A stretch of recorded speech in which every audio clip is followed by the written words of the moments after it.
歡迎大家嚟到 Doctor Low Psychology 嘅 Side Purpose Podcast。今日請到一位去咗加拿大嘅朋友，叫做 Vanessa。咁啊，請 Hello，Vanessa 同大家哈下佬先啦。大家好，我係 Vanessa。咁 Vanessa 應該，如果你有追 Doctor Low Psychology 一排嘅時間咧，Vanessa 喺數年前咧未移民去加拿大之前咧，咁其實都同 Doctor Low Psychology 嗰個專業咧合作過一排嘅，出下啲短片啊，或者寫下啲文咁樣咯。嗯，係咪？係咁當時係仲未畢業噶嘛？你係咪？係，當時仲讀緊大學。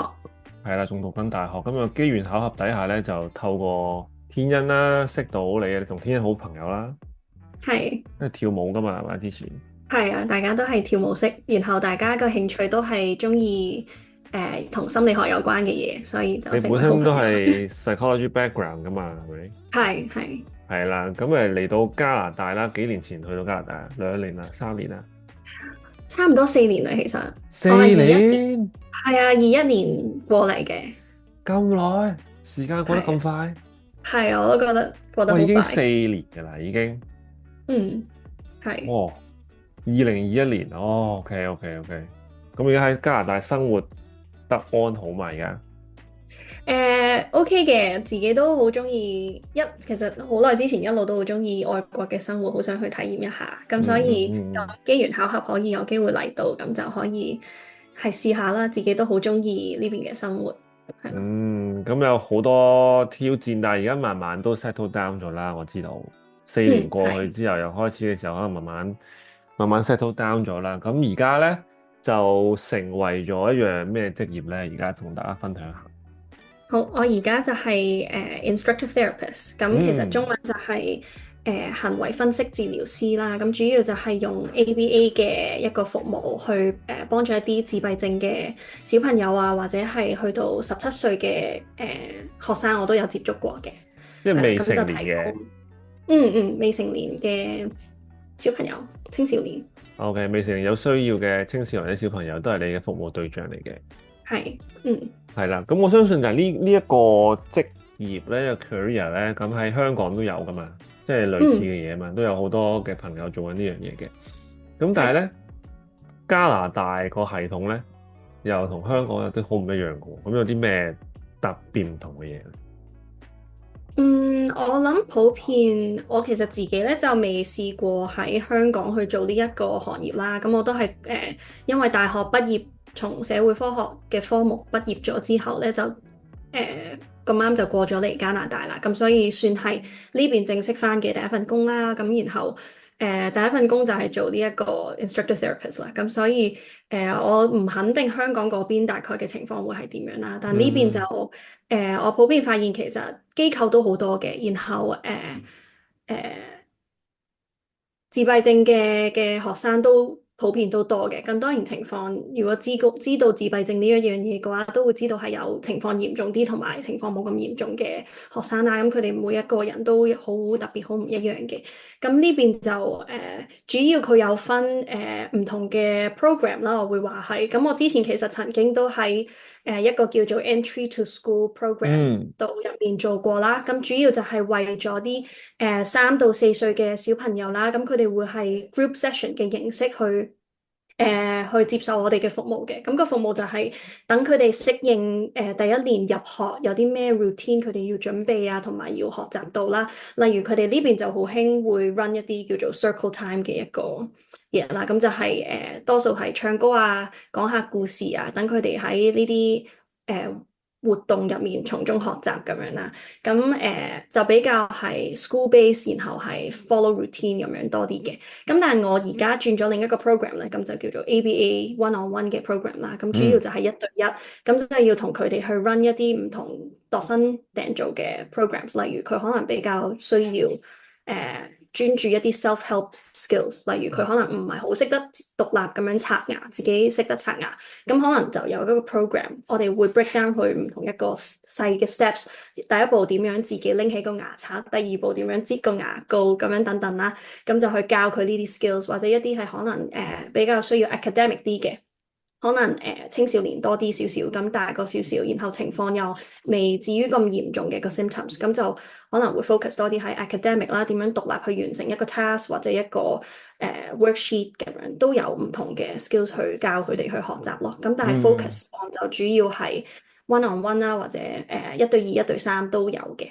嗯，咁你嗰個門檻點樣踏入去咧？如果譬如話啲朋友咧去咗加拿大啦，咁佢有相嗯。關嘅背景啦，又好想行呢條 pathway 啦，咁佢嗰個門檻點樣入到去嘅？主要就係例如如果最基本就係有啲人會讀 behavioral science 啦，嗯咁其實就係 focus on 呢個關於ASD 自閉症呢一方面嘅知識嘅，咁佢哋有呢一個 background 嘅時候咧，就當然係最容易會去入到做到呢一行啦。咁第二其次佢哋都會睇或者考慮到嘅咧，就係一啲有 psychology background 嘅人，即係好似我，嗯因為我讀 social science 啦，咁我嗯都有讀 psychology 嘅本身，然後佢見你有相關嘅學習嘅知識，關於 mental health 啊或者 psychology 嘅知識，咁佢哋都會 OK，會有機會去考慮啦。第三種就係佢哋會去睇一啲佢哋呢邊叫做 ECE 啦，即係學前教育啦 （early childhood 嗯 education）。嗯係啦，咁如果佢哋係有教小朋友幼兒教育相關嘅經驗或者有呢個 background 嘅話咧，其實做 instructor therapist 都得嘅，因為頭先我哋都有講到就係entry to school program 啦，咁佢哋就係專係接觸3到4歲嘅小朋友，咁所以有嗰一方面嘅 background 或者經驗咧，教小朋友嘅經驗咧，都係可以成為 instructor therapist 嘅。咁另外嗯最後一類就係普通嘅，之前例如我識有啲舊同事啦。佢哋喺香港係做開老師嘅，即係可能係小學老師啊、中學老師都有啦。咁佢哋過到嚟咧，咁佢哋都想做翻類似嘅行業，即係但一開始因為嚟呢邊做public school board 嘅話，係需要再考牌啊或者轉牌咁樣噶嘛。咁佢哋就會先可能從事呢個 instructor therapist 呢個工作，因為其實都好接近嘅，只不過個對象係一啲特殊需要嘅小朋友啫。咁佢哋嗯如果本身係有教師牌照啊，或者佢哋個 background 係教育方面嘅，其實都可以做 instructor therapist。嗯，明白。咁嗰個我想知呢個你嘅 client 啫，你去到加拿大咧係外國人多啲啊，係外國人多啲，定係有中國人啊，有外國人啊咁樣？嗯，其實加拿大呢邊都好 diverse 嘅，咁所以就其實咩類型嘅客人都有，所以嗯係有亞洲人嘅面孔啦，有外國人嘅面孔都有嘅，同事之嗯。間都係一樣，所以其實係啦，都接觸到好多唔同嘅人。咁你嗰個服務嘅語言一定要英文啦，如果咁嘅話，即係大部分教授嘅語言一定係英文啦，同同事溝通之間都係英文啦。咁但係好似我頭先咁講，有啲客人、有啲學生係或者家長啦，佢哋係華人嘅，咁有係啦係啦。啲未必英文咁好，或者未必聽得明嘅時候咧，我就會都有擔任一個類似你當係翻譯嘅工作啦。咁係所以有時有啲同事可能係外國人，佢哋喺同嗰個家長面談開會嘅時候，家長未必聽得明白，咁我就要做一個中間翻譯嘅角色，去幫佢哋去轉為中文去解釋翻俾佢哋聽。同埋我哋香港人就勁啦，即係3種語言都得噶嘛，係咪？又可係以普通係係廣東話、話啦，又可以廣東話啦，又可以英文啦，超勁啦我哋。係都好有優勢嘅，的確。咁喺加拿大做嘢咧，有啲咩好吊詭嘅事嘅咧？即係我哋香港人去到，哇，好怪啊！發生，即係覺得嗰個感覺好奇怪嘅文化上差異啦。我暫時其實又覺得文化上都可以，都還好，都幾好接受嘅。因為我唔肯定其他工種啦，但以我暫時嘅工作經驗同埋我呢一個工作嘅環境上面，我覺得其實啲同事之間都好 supportive 嘅。因為嗯首先呢一個工作佢如果係 ABA program 嘅話，係one on one 啦，一對一咁樣，咁其實本身就會自己一個人面對好多困難 challenging 嘅時候。咁嗯但係啲同事之間係會好 supportive 去幫你嘅。嗯，有啲咩需要問題，其實佢哋都會去努力去幫你一齊去解決咯，而唔係你自己真係 one on one 自己一個去面對咯。係一個 所以我覺得 teamwork 咁樣啦。係啦係啦，工作環境上啊，同事之間其實都幾 friendly 幾好嘅。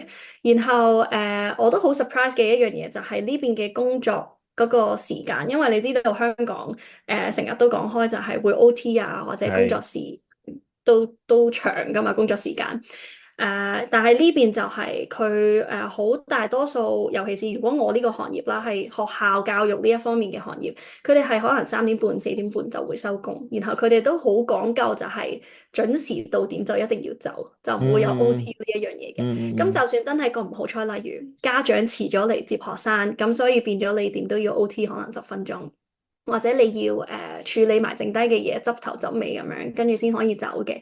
咁可能遲低剩低遲咗嘅嗰啲時間咧，你都可以係去兩種機制啦。佢會一係補翻個鐘數俾你，就係例如補錢啦。第二個機制就係你一係就褪翻 flex 翻啲時間，例如第二日可能遲翻10分鐘，補翻你琴日遲放嘅嗰10分鐘咁樣咯。咁所以係係其實佢哋都好講究工作時間一定要一樣嘅呢一樣嘢咯，同香港有少少唔一樣，所以我都覺得啊呢邊都幾好咁樣。即係佢哋講求 work-life balance 啊，即係好係啦，做嘢做嘢啦嚇，即係做完就快翻屋企照顧家庭啊，或者自己過翻自己嘅人生啊咁樣。係啦，係啦，所以都幾 flexible，同埋係咯，都有 work-life balance 喺呢邊。係咁啊，講咗咁多呢啲資訊咧，相信大家都中意聽，即係好多呢啲資訊，大家如果係想去加拿大發展啊，或者喺加拿大生活緊嘅人咧，想知道嘅嘢咧，都可以揾到 Vanessa 嗰個 IG 啦，到時候可以問下佢啦咁樣。咁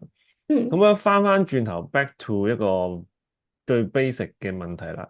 雖然咧係你係 psychology 嘅 background 或者 social science background 咧，你唔一定要做呢樣嘢咁。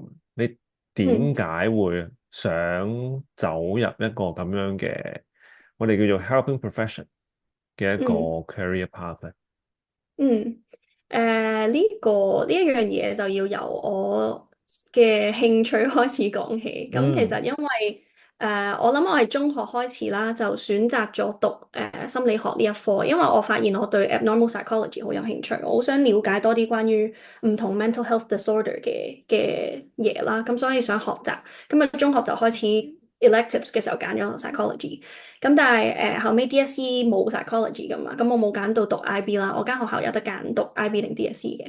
咁後尾取捨之後，我揀咗讀 DSE 啦，然後就冇再繼續讀 psychology 啦。咁但係嗯當然我想繼續去學習嘅，咁所以變相去到大學嘅時候，我就揀咗一門科目就係social science，就有機會都可以接觸到 psychology，咁就諗住繼續去研究去讀我有興趣嘅嘢啦。咁所嗯以順理成章，大學讀完呢個 social science 之後，我都會想繼續去從事一啲同 mental health 有關嘅 field 嘅工作嗯啦。咁所嗯以原本喺香港係未嚟加拿大之前係想繼續去讀 master 嘅。嗯，咁我本身另外一個興趣就係中意音樂啦。係啊，咁所以其實之就係唱前我就歌噶嘛，你見到你好多片噶嘛，唱歌啊，係中意彈吉他唱歌，係咪彈吉他？係咪彈吉他？吉他都識，彈琴都係咯，有。咩都識噶嘛，好叻嘅。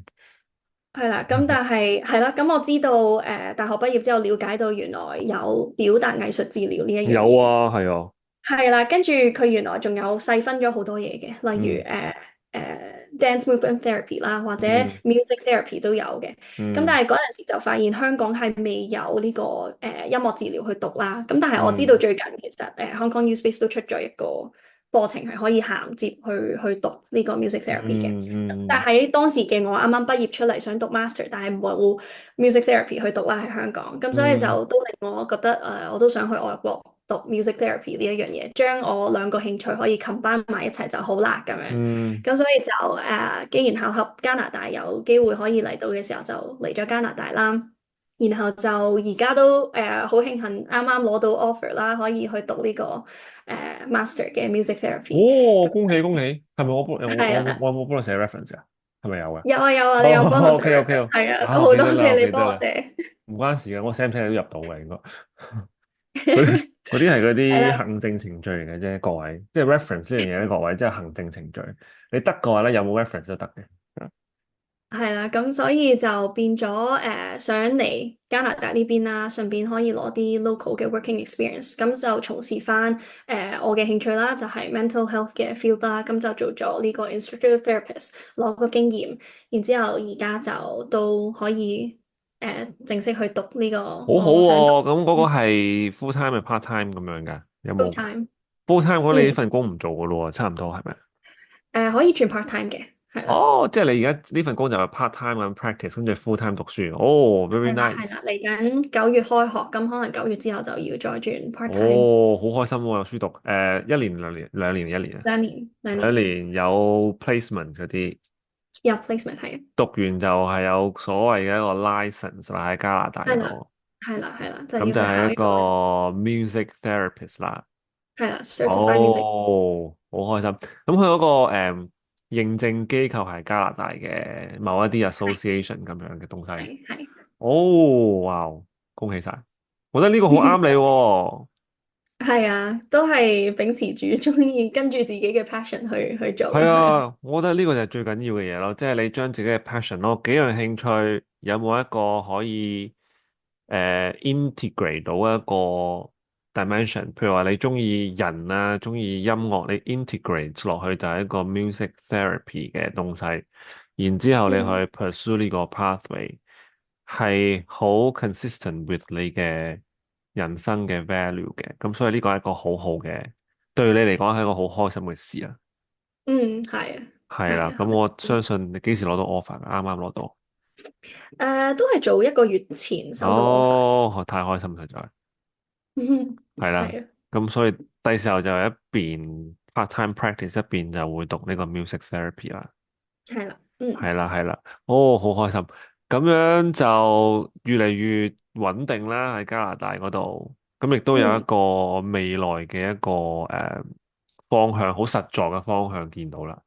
嗯，咁係。喺加拿大啦，我想問下，我做咗一個 music therapist 啦，咁佢嗰個工作模式咧，通常係 private practice 啦，定還是係都係入翻公司或者係 NGO 嗰啲地方做嘢多？嗯，因為本來音樂治療呢一樣嘢，暫時其實都仲係叫做發展緊啦，佢未係一嗯，個大眾都認識或者會用到廣泛用到嘅一個哦，喺加治療方式。拿大都係咁嘅，哦，我以為嗰啲西方地方會多啲人用。會好少少嘅，佢哋會多啲工作機會，多啲發展機會嘅。咁嗯，但係暫時喺其他地方都係未有咁廣泛噶嘛。咁所以變相即使喺我哋外國呢邊，尤其是加拿大呢邊，佢都係暫時多數會以 part time 嘅模式去返工啦。咁哦佢。，OK，係啦，好少可會特定話有一個 full time 你喺某一個 setting 去做嘅，同埋因為本身音樂治療呢一樣嘢係可以有唔同嘅 setting、唔同嘅 client 都得嘅，唔一定話 specific。例如我而家做緊 instructor therapist 啦，我嘅對象主要受眾服務就係自閉症嘅人，咁嗯，但係music therapist 佢嘅受眾服務可以好廣泛啦，係佢可以。冇錯，係啦，佢可以係醫院長期病患嘅患者又得，嗯或者嗯一啲普通純粹可能有焦慮症啊，或者有 depression 嘅人，佢都想嗯，去揾一個人傾訴都得。因為呢一邊另外一點就係呢一邊做 music therapist 咧，佢其實另外都可以變成可以申請另一個牌照叫做 psychotherapist。咁其實同哦，OK。係啦，咁所以就變咗你都有兩個牌照，咁你都可以去 run 一啲 CBT 或者其他嘅治療方式都得。哦，即係其實係啦，佢係一個 咁所以 self practice，即係你係一個類似係接 job 嘅形式啦。係啦未係啦，來你係可可以以開到一間自己 run 嘅private practice 嘅一個組織或自者一個己都得嘅，係啦，係自己一個診所啦咁樣。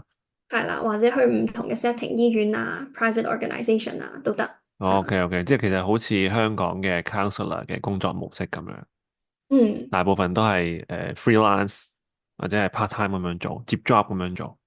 係。OK，咁喺加拿大呢一個行業係咪一個點樣講好咧？比較誒多機會或者係一個 reputation 唔錯嘅行業嚟㗎嘛？係咪啊？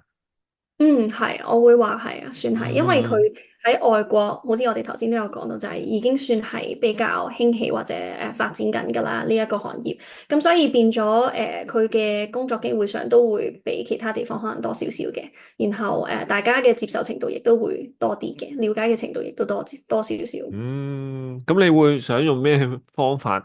有冇話咩用咩 musical instrument 去做咧？你想即係譬如話你有嗯。好多種唔同嘅武器噶嘛？你會最中意用咩武器同佢哋去做呢個 therapy 咧？如果未來嘅話，通常其實佢例如我考入呢個master 嘅時候，佢都會問你嘅主樂器係啲乜嘢啦。咁嗯我嘅主樂器其實就係鋼琴啦。咁所以嗯主要就係運用鋼琴嘅樂器同埋我唱歌嘅聲音啦。因為嗯佢都好着重就係我哋做呢個音樂治療嘅時候，佢會有 improvisation 嘅部分啦，亦都可嗯能有純粹係被動式嘅去聆聽一啲音樂啦。咁所以好多時候我哋都會除咗樂器之外，我哋都要運用到我哋把聲去同佢哋一齊去互動，去創造音樂。嗯嗯喺呢個治嗯療嘅過程入面，係啦，咁所以除咗我嘅主樂器鋼琴之外，我相信到時讀書嘅時候都會學習到好多唔同其他嘅樂器，因為佢都應該會想你學唔同嘅樂器，所以你喺治療當中可以用得着，例如一啲鼓啊，或者可以學得到用吉他都 OK，係咯。咁會唔會諗過到時候喺加拿大 practice 咗一排之後，會唔會喺香港又即係兩邊咁樣去 practice 咧？即係香港 practice 下，加拿大又 practice 下咁樣嘅咧？會唔會係咁都可樣嘅以嘅。旅居模式嘅咧？即係未來嘅生活誒、未來其實未肯定啦，咁當然係有呢個發展嘅可能嘅空間啦。咁但係暫時嚟講，都係長期應該會留喺加拿大先，或係者可能儲下一個經驗喺呢邊，跟住先至再決定唔將來會係一養咗隻 係點樣。Beagle 嘅爛走啦？而家就係啊，係啊，養咗隻狗仔就爛走啦。而家以前未有狗仔就可以即係走到行，而家就爛走啦。係啊，好難帶得到佢嘅都。而家你都係上年定前年，我哋都喺香港見咗一次嘛。嗯，係上你年一年。你你都短期內都唔會翻香港噶咯，或者咁樣嘅話，其實都係啊，難啲啊，因係咯，為都好難帶到佢一齊翻去啊嘛。係咯，又要揾人湊嘅，未必有人幫你湊。係。係啦，嗱，我對俾我感覺咧，Vanessa 係一個好 firm 嘅，即係我覺得佢係對自己中意啲乜嘢咧，好知道啊！即係我中意 music 嘅，我個熱情所在咧就係音樂、樂器同埋心理學，同埋我想去幫助一啲有需要嘅人，就係呢啲佢係佢熱情所在。咁呢啲特質咧喺唔唔多人有，即係對於一個年輕嘅一輩嚟講咧，好多人都好迷茫噶嘛，即係好 lost 嘛。哦，我唔知自嗯己中意啲乜嘢。大部分其實好多人都係咁啊。我諗嗯根據我嘅經驗啦嚇，即係可能嗯80%以上嘅人咧，都係唔知道自己想做乜。嗯。咁你覺得你自己咧，點解會比其他人多咗一個確定喺度咧？即係我係會知道自己想做啲咩。嗯，我覺得係探索咯，真係因為細個屋企人其實都好俾咗一個好大嘅自由度我去探索，去試唔嗯同嘅嘢，去學習唔同嘅嘢。即係例如細個我可能佢見到我對畫畫有興趣，佢又會俾我去試下學上一啲畫畫嘅堂去畫畫。又或者佢見到我對音樂有興趣，佢又會真係好放手去俾我去學唱歌，去學唔同嘅樂器。因嗯為你知道有啲家長可能就係啊，我想你做某一個職業，我想你學某一樣嘢，咁所以就變咗忽略咗本身個小朋友佢嘅興趣，或者佢想去探索啲乜嘢。咁其實我覺得就係咯，探索好重要咯。嗯尤其是當如果有學到educational psychology，其實都知道其實俾小朋友探索呢一樣嘢個階段其實好重要。無論佢之後會唔會繼續想學，或者佢可能原來後尾發現佢唔適合或者唔中意嘅，咁但係起碼當初我覺得，你起碼俾佢試咗學咗唔同嘅嘢之後，佢會更加了解到自己中意啲乜嘢，唔中意啱，啲乜嘢。冇錯。嗯人就好似一個漏斗咁樣，你一定要係試得好多好多嘢，先會知道自己慢慢收集翻，先會知道自己 focus 喺啲乜嘢嗰度。嗯但係就由於而家好多原因，就啲小朋友都會被封閉咗嗰個 curiosity。嗯。當佢細個學唔到咩叫做好奇心嘅時候咧，你大個咗之後咧，佢就唔知道咩叫好奇心噶啦，就會封閉咗嗯自己，咁就所以就好 嗯 lost 啦。嗯咁好多時候屋企嘅 support 係好緊要，譬如話你有一對好好嘅父母就會好支持你去 explore 唔同嘅可能性啦，咁令係到你知道自己中意啲乜嘢啦。係亦都唔會話好受外間影響。哦，我嗯知道自己中意呢啲，我就去追啦。哦，係咪一個好揾到錢嘅工啊？唔理啦，我中意咯。即係我係哋都有呢啲咁樣嘅特質啦。我哋呢一堆人入邊，譬如話我哋好多嘅 guest 啦，都好多呢啲咁嘅特質嘅。嗯係啦，咁好好啦，聽到呢個咁樣 exploration 啦，好緊要嘅。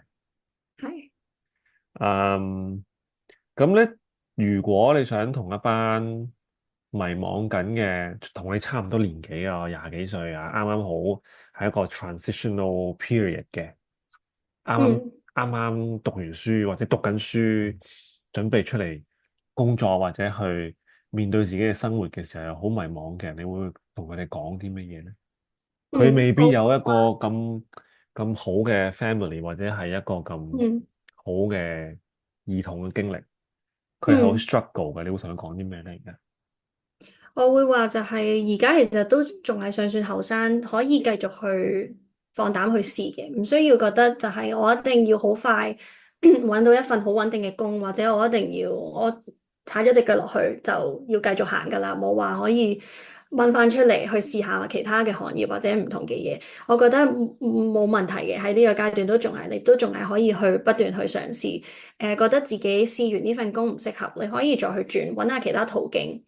誒、有啲可能係先讀書再去轉另一個行業都好，或者你去先學習下唔同嘅嘢都得。我覺得都係嗯，呢個階段係可以去試咯，唔需要擔心話會自己做錯咗決定或者失敗咗，總係可以去再重新嚟過去試嘅。冇錯，人生有好多可能性啦，即係唔理你係而家咁後生，或者再年紀大啲嘅人咧。你有一個發咗芽想去做嘅嘢嘅話咧，就嘗試去做啦。當然你用翻你自己覺得係你感覺到安全嘅方法去做。譬如話你唔想辭工去做，咁你咪 keep 住有啲額外嘅時間去 fulfill 你嗰個 aspiration。嗯，係，如果你係好勇敢嘅，你係辭咗職乜都唔理，咁你都可以咁樣去勇嗯敢去行。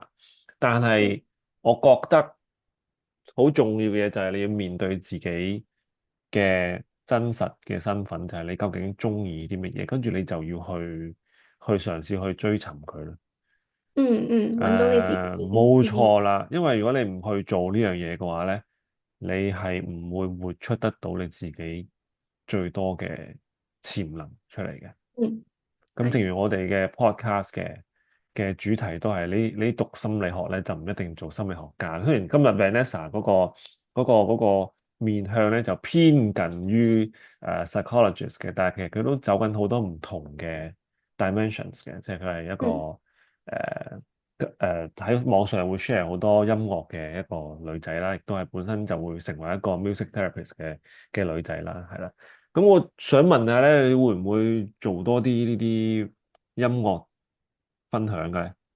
會啊會啊，係咯，搞多啲嘛，你係好可以做得到喎，做一個即係 cover 啊嗰啲 social 嗯係 media 啊。influencer 嘛，會啊，遲啲會有機會有可能嘅話，都會想分享一啲關於音樂治療嘅嘢，因為頭先都有講到啦，就係可能大眾都未必好認識音樂治療呢一樣嘢，可能純粹就係覺得啊，都係聽歌啫嘛咁樣，咁但係就係有分別噶嘛，即係音樂治療同真係純粹聽音樂或者接觸音樂呢 yes 樣嘢，唔同嘅。係啦，咁所以有機會嘅話，遲啲都會自己都會想分享一啲同音好啊。樂治療有關嘅因方面嘅嘢。為其實咧嗰個心理輔導或者心理治療咧，其實可以存在好多唔同嘅樣式嘅。咁其實只要 tap 得中你入邊內心深處嗰啲 conflict 咧，其實就已經算係一個有效嘅一個方法，讓嗰個人嗯，去打開佢嘅心窗。係可以等咁啊佢表達。